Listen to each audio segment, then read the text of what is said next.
नींबू के पौधे में देखिए कितने अच्छे फल बने हैं। ऊपर नीचे करके इस तरह से मिक्स कर लीजिए। नमस्कार दोस्तों, बाबा विश्वनाथ के नगर वाराणसी से आप सभी दोस्तों का हार्दिक स्वागत और अभिनंदन। दोस्तों देखिए, इस वीडियो में आप जानेंगे राख, पौधों में राख का इस्तेमाल, use of wood ash in plant. अब आप जानेंगे कि हम राख का पौधों में इस्तेमाल क्यों करते हैं, राख में कौन कौन से पोषक तत्व पाए जाते हैं, राख का इस्तेमाल करने से हमारे पेड़ पौधों को कौन कौन से फायदे मिलते हैं, और अपने पेड़ पौधों में, खेती में, गार्डन में राख को इस्तेमाल करने का क्या तरीका है। दोस्तों देखिए, राख फ्री की चीज़, घर की चीज़, एक पैसा खर्चा नहीं, खर्चा जीरो, बगीचा हीरो। और यह फ्री की चीज़ खाद, ऑर्गेनिक खाद, कीटनाशक और फंगीसाइड का काम करता है, वह भी एकदम से मुफ्त में। तो आपको इस वीडियो को देखने के बाद अपने पेड़ पौधों में राख का इस्तेमाल करना चाहिए। ये आपके सामने ये राख रखी है, ये लकड़ी की राख है। अब राख कई तरह की हो सकती है, लकड़ी की राख, कोयले की राख, उपले की राख। लेकिन आपको जानना यह है कि आपको कौन सी राख का इस्तेमाल करना है।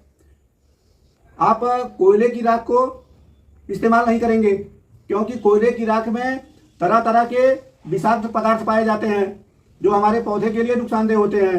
अब आपको इस्तेमाल करना है, या तो आप लकड़ी की राख का इस्तेमाल करिए, या आप इस्तेमाल करेंगे उपले की राख का, गोबर के कंडे की राख। अब देखिए, लकड़ी की राख में और कंडे की राख में और अलग अलग तरह के लकड़ी की राख में पोषक तत्वों की मात्रा कुछ प्लस माइनस होती है, कुछ कम ज़्यादा होती है, लेकिन पोषक तत्व सारे राख में पाए जाते हैं। आप कोई भी राख का इस्तेमाल कर सकते हैं, कोयले की राख का इस्तेमाल आप न करें। प्लास्टिक और केमिकल्स अगर जलाए गए हैं तो इस तरह की राख का भी आपको इस्तेमाल नहीं करना है।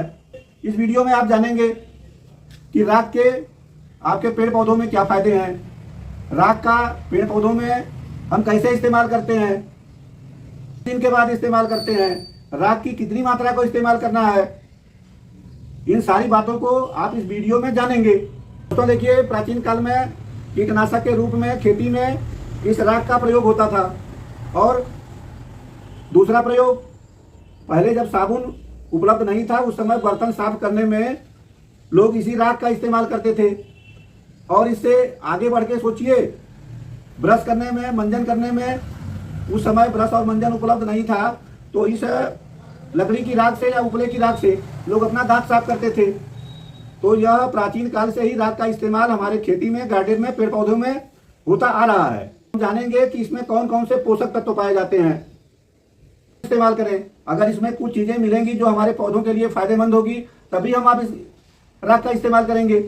आप मेरे चैनल में नए हैं और अब तक आपने चैनल को सब्सक्राइब नहीं किया है तो कृपा करके ग्रैंडपा गार्डन को सब्सक्राइब करिए। ये राख में जो सबसे पहला पोषक तत्व पाया जाता है, राख में मिलता है कैल्शियम। और कैल्शियम की मात्रा राख में 20% से लेके 25% तक होती है। अब यह लकड़ी की राख है, उपले की राख है, किस लकड़ी की राख है इसके ऊपर डिपेंड करता है। मात्रा थोड़ी कम या ज़्यादा हो सकती है, लेकिन बहुत अच्छी मात्रा में कैल्शियम मिलता है। तो कैल्शियम से हमारा पौधा मजबूत होता है, पौधे का जड़ और तना मजबूत होता है, और इसके इस्तेमाल से हमारे पौधे की ग्रोथ, विकास तेजी से होता है। देखिए, इस राख में पोटेशियम की मात्रा पाई जाती है। पोटेशियम, हम जानते हैं कि पोटेशियम फल और फूल बनने के लिए जरूरी पोषक तत्व है, और इसमें पोटेशियम 4 से 10% पोटेशियम पाया जाता है। दोस्तों अगला तत्व जानिए, फास्फोरस। फास्फोरस की कितनी मात्रा होती है। फास्फोरस कम मात्रा में होता है, आधा % से लेकर के 2% तक राख में फास्फोरस मिलता है। और फास्फोरस के इस्तेमाल से हमारे पौधे की जड़ें मजबूत होती हैं। इसमें जो अगला तत्व पाया जाता है उसका नाम है मैग्नीशियम। अब इसमें मैग्नीशियम की मात्रा 1% से लेकर 2% तक होती है। इसके इस्तेमाल से हमारे पौधे को क्लोरोफिल मिलता है, और क्लोरोफिल से प्रकाश संश्लेषण की क्रिया अच्छी तरह से होती है, और हमारे पौधे की पत्तियां देखिए इस तरह से भिंडी की पत्तियों की तरह आपको हरी भरी दिखाई देती हैं। यह कलर जो है हरे रंग का क्लोरोफिल के कारण आता है। इसमें मैग्नीशियम है तो पत्तियां हरी भरी होंगी। दोस्तों देखिए, इसके अलावा राख में आयरन, कॉपर, मैग्नीज और बोरोन थोड़ी थोड़ी मात्रा में पाए जाते हैं। तो इस तरह से इसमें माइक्रो न्यूट्रिएंट्स भी होते हैं। माइक्रो न्यूट्रिएंट्स की थोड़ी मात्रा की ही जरूरत हमारे पेड़ पौधों को होती है। एक चीज जान लीजिए, इसमें राख में नाइट्रोजन की मात्रा नहीं होती है।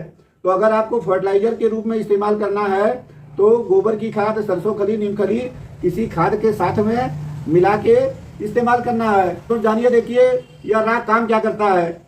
एक तो कीटनाशक का काम करता है, खाद का काम करता है, फंगीसाइड का काम करता है। इसलिए राख का इस्तेमाल समझिए। सबसे पहला इस्तेमाल गमले में, जिन गमलों में पौधे लगे हैं तो उन पौधों में मिट्टी की पहले आपको गुड़ाई कर लेना है। इस तरह से गुड़ाई कर लीजिए और गुड़ाई करने के बाद आप अपने गमले में खाद को डाल सकते हैं। लेकिन ये इसकी मात्रा को समझ लीजिए। ये देखिए 1 चम्मच के बराबर ये 10 इंच के गमले में डालना है। ज़्यादा मात्रा आपको राख का नहीं देना है, क्योंकि इसका गुण अल्कलाइन होता है, क्षारीय होता है, मिट्टी के पीएच लेवल को बदल देता है। यह फायदेमंद है, लेकिन मात्रा हम जितना बता रहे हैं आपको उतना ही इस्तेमाल करना है। देखिए थोड़ी सी मात्रा, ये राख की लगभग 5 ग्राम की मात्रा को इस तरह से हम अपने किसी भी पौधे के गमले में इस्तेमाल करते हैं। पौधों को मिलता है कैल्शियम, फास्फोरस और पोटेशियम। के लिए आपको अलग से कोई खाद, गोबर की खाद वगैरह डाल देना है। तो देखिए गमले की मिट्टी बनाने में, देखिए हमारी मिट्टी तैयार हो रही है। तो मिट्टी बनाने में आप इस्तेमाल कर सकते हैं। अब इसकी मात्रा समझ लीजिए। अगर आपको 20 किलोग्राम मिट्टी तैयार करना है तो ये देखिए मात्रा लगभग 100 ग्राम की। 20 किलोग्राम मिट्टी में आप इस तरह से 100 ग्राम राख की मात्रा को मिला सकते हैं। और इस तरह से डालने के बाद मिट्टी में आपको अच्छी तरह से मिक्स कर देना है। तो देखिए राख का इस्तेमाल आप कंपोस्ट खाद बनाने में भी कर सकते हैं। अब ये देखिए, ये मेरा कंपोस्ट खाद तैयार हो रहा है। ये आप देख सकते हैं कंपोस्ट खाद बनने की प्रक्रिया चालू है। तो हम इसमें ये देखिए कम से कम 40-50 किलोग्राम खाद बन रही है। तो इसमें हम इस तरह से राख की थोड़ी मात्रा 200-250 ग्राम की मात्रा को इस तरह से छिड़क देंगे। ऐसा करने से हमारे कंपोस्ट खाद की पावर और ज़्यादा बढ़ जाती है। देखिए सब्जियों का पौधा हो, ये देखिए मेरा बैगन का पौधा है। ये देख सकते हैं इसमें ये फूल बनना चालू है। सब्जी का पौधा है, ये देखिए मिर्च का पौधा। मिर्च के पौधे में भी आप देख सकते हैं कितने अच्छे फल बन रहे हैं। तो इनकी पत्तियां खराब होती हैं, पत्तियों पे कीट लगते हैं और फंगस लगता है। तो कीट और फंगस से बचाने के लिए ये देखिए इस तरह से इनकी पत्तियों पे हम ये ऐसे राख का ये छिड़काव कर देते हैं। इस तरह से अगर आप राख का छिड़काव कर देंगे तो आपके बैगन, मिर्च, टमाटर की पत्तियों पे कीड़े और फंगस नहीं लगते हैं।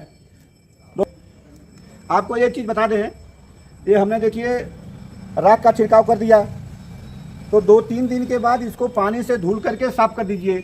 ऐसा क्यों करना है? क्योंकि अगर आप धुल के साफ़ नहीं करेंगे और राख जमा रहेगी बैगन की पत्ती पे या किसी भी पौधे की पत्ती पे, तो प्रकाश संश्लेषण की क्रिया सही ढंग से नहीं हो पाती है। तो आगे चल के मतलब प्रकाश संश्लेषण सही हो, पौधा हरा भरा रहे, इसके बाद 2-3 दिन में यह कीड़े और फंगस को ख़त्म करने का काम कर लेगा। फिर आप इसे पानी के स्प्रे से धुल दीजिए। अब काम करते हैं। देखिए हमने इस बोतल में ये लौकी के बीज रखा है भर के, तो इसमें बीज डाल करके थोड़ा इसमें राख छिड़क देते हैं। तो अगर इसमें आप राख छिड़क के रखेंगे तो आपका बीज इस तरह से थोड़ा सा राख ऊपर से ऐसे डाल दीजिए। देखिए हमने राख डाल दिया, इस तरह से हिला दीजिए तो यह 1 साल तक बीज खराब नहीं होता है। इसमें घून, स्लक्स या और कीट नहीं लगते हैं।